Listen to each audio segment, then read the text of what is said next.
The European Union has 28 member countries, a bit more than 500 million people, and it's a massive, diverse range of different countries. The euro is the common currency used not by all 28 European Union countries, but by a club of 19 that signed up for it.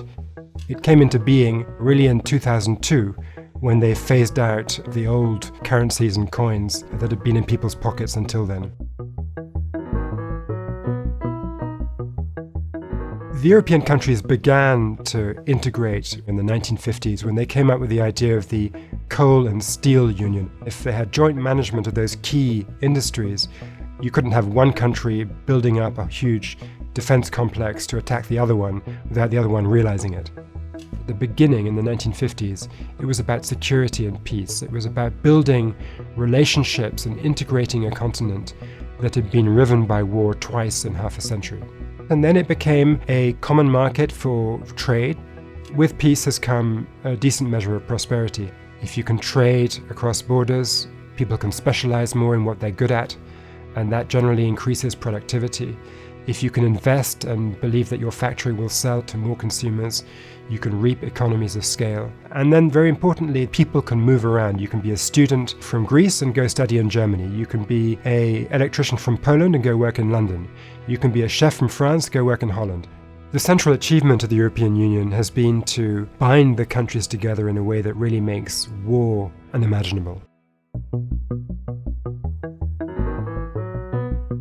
European integration has, to a large extent, succeeded. Where it's perhaps been guilty of some overreach is in currency integration. Currency integration presupposes that economies are going to be managed in a similar way. If you suddenly get one country which starts to run big budget deficits to boost growth, or starts to permit wages to be bid up too fast, that country will find itself uncompetitive with the more disciplined members of the common currency. In 2010, Greece found itself unable to export almost anything to its partners in the European Union because it allowed wages to go up too much. And the same was true in other countries, Spain, Italy, Portugal. And because they couldn't export and they were therefore unable to earn enough revenue to pay for their imports, they were borrowing money from the rich countries at the center like Germany and Holland. And that was a pattern that was possible to sustain for a decade or so, but at a certain point the creditors in the rich countries grew fed up with lending and not being sure they were going to be paid back. That's really what explains the rolling crisis that began in late 2010 in Greece and spread thereafter through the periphery of Europe. Aside from dealing with its currency tensions, the European Union needs to think about its labour markets. In some of continental Europe, I'm thinking particularly of Spain, Italy and France, there is an extraordinary amount of regulation around how you hire people, what are the circumstances on which you might possibly decide that you don't need them anymore, and if you can't fire people, you won't hire them in the first place. Labour market deregulation is an ongoing challenge. It's politically extremely sensitive and difficult to make progress with, but it is something that has to be tackled.